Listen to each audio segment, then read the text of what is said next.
नमस्कार, capital TV देख रहे हैं आप। मैं हूं आपके साथ पूजा। इस वक्त की बड़ी खबर पंजाब के मोहाली ब्लास्ट से जुड़ी हुई है। इस पूरे मामले में हर दिन नया नया खुलासा हो रहा है, पर कैपिटल टीवी आपको वो सीसीटीवी फुटेज दिखाएगा जिससे इस पूरे हमले की साजिश को साफ समझा जा सकता है। सीधी तस्वीरें देखिए आप, जिसमें देख सकते हैं कि अचानक से कुछ संदिग्ध आते हैं और इंटेलिजेंस मुख्यालय को अपना निशाना बनाते हैं। तस्वीरें जो है, सीसीटीवी वीडियो जो है वो सामने आ चुका है और इस पूरे मामले में अब तक की ताजा अपडेट यह है कि एक शख्स को भी गिरफ्तार किया गया है जिसका नाम निशान सिंह बताया जा रहा है और बताया जा रहा है कि निशान सिंह ने हमलावरों की मदद की थी। और इस पूरी बड़ी अपडेट में मेरे साथ जुड़े हुए हैं कैपिटल टीवी के editor in chief doctor Manish Kumar. अब तक पंजाब की मोहाली ब्लास्ट से जुड़ी हुई क्या कुछ ताजा अपडेट? देखिए, अभी जो जानकारी आ रही है वो जानकारी ये आ रही है कि जो इंटेलिजेंस हेडक्वार्टर के ऊपर रॉकेट लॉन्चर से हमला किया गया, it was done from a moving car.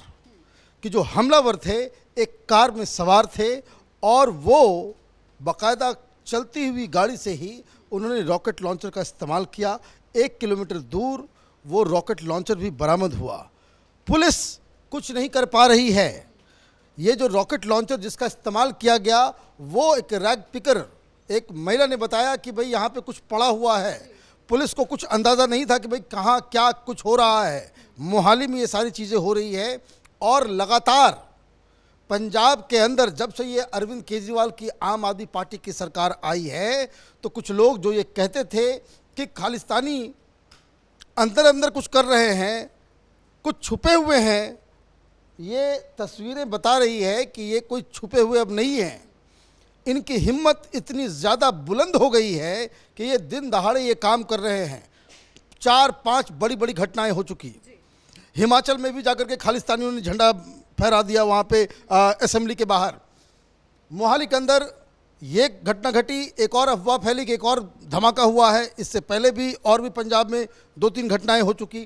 कहने का मतलब ये है कि खालिस्तानी अब कोई किताब और इतिहास की बात नहीं है, ये एक क्लियर एंड प्रेजेंट डेंजर है।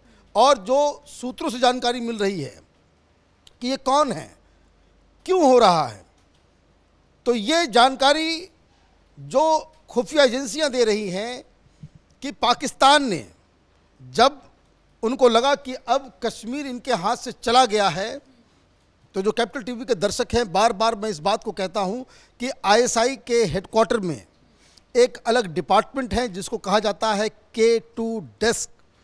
K2 डेस्क का मतलब ये है कि दो के, एक कश्मीर दूसरा खालिस्तान, और खालिस्तान के लिए नया संगठन बनाया गया है यहाँ पे आतंक फैलाने के लिए, जिसका नाम लश्कर खालसा रखा गया है। ये सब खालिस्तानियों की करिस्तानी है। ये जिस तरीके से पन्नू लगातार इस बात को कहता चला आ रहा था, जो बातें कह रहा है कि वो अरविंद केजरीवाल के पार्टी के लिए उसने पैसे दावे कर रहा है, वो क्या सच्चाई है नहीं सच्चाई है ये इन्वेस्टिगेशन का एक मसला है।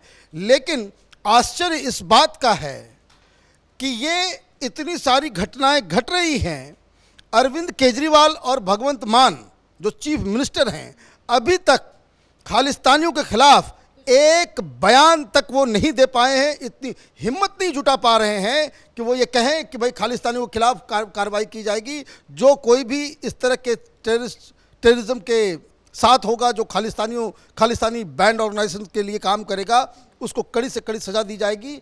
ये बयान अब तक नहीं आया है। क्यों नहीं आया है, ये लाख टके का सवाल है। बिल्कुल, लेकिन पंजाब पुलिस अभी तक क्या कर रही है? क्योंकि काफी टाइम भी बीत गया इस पूरी घटना को और सफाई करने वाली महिला बताती है कि यहाँ पे रॉकेट लॉन्चर मिला है। पंजाब पुलिस, ये कहाँ घटना घटी? मोहाली में। मोहाली की पुलिस क्या कर रही है? मोहाली की पुलिस जो है वो बग्गा के पीछे लगी हुई है। मोहाली से डीएसपी आता है, वो भी डिटेक्टिव इंटेलिजेंस डिपार्टमेंट का, वो भी आता है किस लिए? कि अरविंद केजरीवाल के खिलाफ किसने ट्वीट किया, पूरे दल बल के साथ वो दिल्ली में अरेस्ट करने के लिए आएगा। तो इनके तो हौसले बुलंद हो गई कि पुलिस, आप ये देखिए कि किस तरीके से टारगेट किया गया है इंटेलिजेंस के हेडक्वार्टर को। वो तो ऊपर वाले की कृपा रही कि उस वक्त कोई था नहीं और कोई हताहत की खबर नहीं आई। लेकिन अब इसमें एक और एलिमेंट कि क्यों पाकिस्तानी हाथ इसमें नज़र आ रहा है। ये जो ग्रेनेड जो लॉन्च किया गया ये रॉकेट प्रोपेल्ड ग्रेनेड है, वो ग्रेनेड के ऊपर जो मार्किंग्स हैं वो मार्किंग्स वो रशियन हैं। ये रशियन मार्किंग के का ये चीज़ किस लिए आया, कहाँ से आया? तो अब जो लोग इस चीज़ों को जानते हैं कि कौन सा वेपन कहाँ इस्तेमाल, आपको याद होगा तो क्या कोई रूस के साथ कनेक्शन? रूस के साथ कनेक्शन नहीं है, इसका कनेक्शन आईएसआई के साथ है। आपको याद होगा कि अफगानिस्तान में अभी जो तालिबान वहाँ पे सब कुछ कर रहा था तो बहुत सारे वेपन्स जो है अफगानिस्तानियों ने छोड़ दिया। अब उसे आईएसआई वो सारा का सारा ट्रक में लद कर लाखों की संख्या में वो सारे वेपन्स कहाँ आ गए? वो पाकिस्तान आ गया। वो आईएसआई वालों ने उठा वो लेकर के आ गए। लेकिन ये जो मिला है ये अमेरिकन मार्किंग्स का नहीं, ये रशियन मार्किंग का है। और ये पता चल रहा है कि ये दरअसल ये जो पंजशीर में जो लोग तालिबान से लड़ रहे थे और लड़ते लड़ते फिर वो जो हार गए, उनके द्वारा इस्तेमाल किया जाने वाला रॉकेट लॉन्चर है और ये ग्रेनेड है। रशियंस ने मदद की थी कि भाई तालिबान से लड़ना है।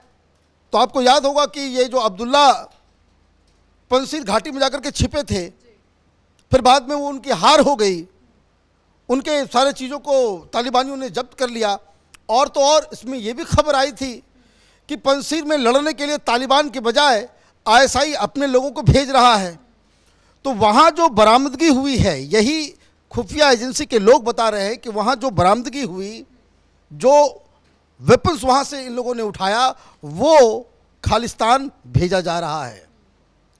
आपको याद होगा कि जिस हिसाब से तालिबान का जब कब्जा हुआ तो पाकिस्तान में सारे लोग कहने लग गए कि अब तो कश्मीर के ऊपर ये सारे जो मुजाहिदीन हैं, ये सारे लोग जो इस्लाम के लिए लड़ने वाले जिहादी हैं, अब अफ़गानिस्तान पे कब्जा हो गया, अब कश्मीर की बारी है, वहाँ से ये लोग जो है मुजाहिदीन वो आएंगे और कश्मीर में लड़ेंगे। तो कश्मीर में तो वहाँ पे स्थिति बहुत टाइट है, आर्मी की पूरी नज़र थी, वहाँ पे बॉर्डर क्रॉस करना अब ऑलमोस्ट इम्पॉसिबल हो गया है। तो आईएसआई की ये साजिश कि चूँकि अब एक ऐसी सरकार भी वहाँ बन गई है जो केंद्र के साथ वो लड़ना चाहती है, वो टकराव की स्थिति होगी, कोऑपरेट नहीं करेगी। तो ये जो लड़ाई आतंकवाद के खिलाफ है, जो कमज़ोर हुई है, उसका फ़ायदा उठाने के लिए ड्रोन से इन्हें हथियारों को भेजा जा रहा है। और मैं आपको बता दूं, मैं बार बार इस बात को कह रहा था कि जो कैप्टन अमरिंदर सिंह जो मुख्यमंत्री थे पिछली बार, उन्होंने साफ साफ कहा था कि यहाँ पे पंजाब के अंदर एक नेशनल सिक्योरिटी थ्रेट पैदा हो रहा है और आईएसआई खालिस्तानियों को हवा दे रहा है। चाहे वो शाहीन बाग का मसला होता है, चाहे फिर किसान आंदोलन होते हैं, वहाँ पे देखिए खालिस्तानी, अब तो ये ढकी छुपी बात नहीं है। बड़ा बुरा लगता था इस राकेश टिकैत को कि भाई हमें खालिस्तानी बोलते हो। अरे भाई भिंडरवाले की तस्वीरें वहाँ लगी रहती थी, वहाँ पे खालसा के नाम पे वहाँ पे सारा कुछ होता था, रेल बंद होता था तो मालूम चला कि खालिस्तानी जो है रेल रोक रहे हैं, खालिस्तान का झंडा फहरा करके ट्रेन के सामने खड़े हो जा रहे हैं। तो ये सारी चीज़ें अब उस डॉट्स को अगर आप कनेक्ट करें तो इसका मतलब है कि ये खालिस्तानी संगठन जो बैंड है वो पूरी तरीके से पेनिट्रेट कर चुका है। Punjab is in a big trouble और हिंदुस्तान भी जो है फिर से पाकिस्तान में इस तरह के गड़बड़ी फैलाने वालों से उनको सचेत होने की आवश्यकता है। आपने बिल्कुल सही कहा, ऐसे कई कनेक्शंस निकल रहे हैं, जैसे पाकिस्तान और खालिस्तान का भी नाम जुड़ रहा है। लेकिन पंजाब की पुलिस अभी तक कुछ नहीं कर रही है। लेकिन खबर ये आ रही है कि दिल्ली से एक टीम पहुंच रही है मोहाली, तो क्या इस गुत्थी को सुलझा पाएगी? ये केस तो अब एनआईए के पास, पंजाब पुलिस से कुछ नहीं होगा। पंजाब पुलिस जहां ये केजरीवाल की सरकार रहेगी, ये राजनीति के अलावा कुछ करना नहीं जानता। इसके लिए कोई देश की सुरक्षा, देश की यूनिटी, देश की इंटीग्रिटी, ये कोई लेना देना नहीं है। ये सत्ता का लालची व्यक्ति ये सब कुछ अपनी राजनीति के चलते देश को चौपट करने में तुला हुआ है। यही बात कुमार विश्वास ने कहा था, यही बात कुमार विश्वास ने कहा था कि बॉर्डर स्टेट है तो तुम जिस तरह की राजनीति करना चाहते हो उससे बहुत समस्या खड़ी हो जाएगी। अब सवाल सबसे बड़ा यही है केजरीवाल से, खालिस्तानियों के खिलाफ तुम क्यों नहीं बोल रहे हो? क्यों नहीं तमाम लोगों को? और जब कार्रवाई होती है तो पन्नू का उधर से धमकी आ जाता है, वो कहते हैं कि खबरदार जो हमारे लोगों को खालिस्तानियों के खिलाफ कोई एक्शन लिया तो ये एक बहुत ही अजीबोगरीब सिचुएशन पैदा हो चुका है पंजाब के अंदर कि जहां सरकार खालिस्तानियों के खिलाफ हेड ऑन एक्शन लेने में कतरा रही है, कुछ बोलने से कतरा रही है। पुलिस जो है उसका इस्तेमाल पॉलिटिकल पर्पस के लिए किया जा रहा है कि कुमार विश्वास को पकड़ो तो बग्गा को पकड़ो। लेकिन कुछ लोग तो ये सीधा सीधा आरोप लगा रहे हैं कि ये जो बहुत बड़ा ब्लास्ट हुआ उसमें सीधा पंजाब सरकार का हाथ है। भाई वो कुछ भी कर सकते हैं। आप ये समझिए कि सरकार का हाथ इस तरीके से तो नहीं कहा जा सकता कि भाई सरकार ने करवाया, लेकिन आपकी कार्रवाई क्या है, आपकी कार्रवाई क्या है। जैसे मैं आपको, जैसे आपने ये कहा तो एक पैरेलल में ड्रॉ कर दूं कि जैसे पुलवामा हुआ तो यही केजरीवाल था जिसने सबसे पहले प्रेस कॉन्फ्रेंस करके कह दे भाई चुनाव जीतने के लिए आपने इतने लोगों को मरवा दिया, कि कहाँ है सबूत मांग रहे थे। तो सरकार कोई घटना हो जाए उसके ऊपर राजनीतिक आरोप प्रत्यारोप तो लग सकता है, लेकिन उसका टेस्ट क्या है, आप कैसे उसको टेस्ट करोगे कि भाई ये करने वाले कौन थे, उसके खिलाफ आपने एक्शन क्या लिया। कि अगर ये कहते हैं कि भाई कोई पुलिस वाले जो हैं किसी डकैत से मिले हुए हैं, डकैती हो गई, पुलिस वाले के जानकारी में हो गई, आरोप लगता है, तो उस आरोप के पीछे कोई तथ्य होता नहीं है, लेकिन आप उसको जज कैसे करेंगे भाई पुलिस ने अपना काम किया। जज आप तब करेंगे कि पुलिस इस एक्शन के बाद, इस घटना के बाद क्या एक्शन लेती है, कितनी तत्परता से लोगों को पकड़ धकर करती है। पटियाला में बवाल मचा, खालिस्तान जिंदाबाद के नारे लगे, कितने लोगों को गिरफ्तार किया गया। सीसीटीवी फुटेज नहीं है, लोगों को पहचानने का अक्ल नहीं है, पुलिस वहां क्यों सो रही है। इस देश के अंदर में खालिस्तान मुर्दाबाद, खालिस्तान जिंदाबाद नारा कोई लगाएगा और वो जेल के अंदर नहीं होगा, ये किस तरह की सरकार है। तो अब पुलवामा हुआ, लोगों ने आरोप लगाए, एक्शन क्या हुआ, पाकिस्तान में घुस करके मारा गया। तो ऑब्वियसली वो सारी चीज़ें खत्म हो गई कि नहीं, अगर मिली भगत होती तो फिर कोई एक्शन नहीं होता। यहां खेल दूसरा नजर आ रहा है। आप एक के बाद एक घटनाएं हो रही हैं और चीफ मिनिस्टर और केजरीवाल वो भाषण दे रहे हैं कि समाज में कोई हिंसा भड़काने की कोशिश करेगा तो उसके खिलाफ कड़ी कार्रवाई की जाएगी। अरे भाई वो खालिस्तानी संगठन की ये सिख फॉर जस्टिस, इन्होंने इन सारी कार्रवाइयों की इसने ले लिया, जिम्मेदारी ले रहे हैं। ये तो ओपन एंड शट केस है कि भाई खालिस्तानियों का हाथ है इसमें। आप पकड़ किसको रहे हो, तो गैंगस्टर को पकड़ रहे हो, तो ये कहानी है, वो कहानी है। तो ये क्या, मैंने ये गैंगस्टर्स जो हैं वो आपने ये खालिस्तानी गैंगस्टर्स के जरिए ऑपरेट कर रहे हैं। आपने किसी एक व्यक्ति को पकड़ लिया, क्या कनेक्शन है, नहीं कनेक्शन है, इसके ऊपर कोई आप जानकारी नहीं दे रहे हो। भाई कोई सीसीटीवी है, कोई गाड़ी है, कहाँ गाड़ी गई, किधर गई, कौन लोग थे, आपको कुछ पता ही नहीं है। इतने सारे मैंने ब्लास्ट के बाद, अटैक के कितने घंटे के बाद कोई राइट स्पीकर बता रही है कि भाई वो यहाँ पे जो है रॉकेट लॉन्चर पड़ा, पुलिस क्या कर रही है।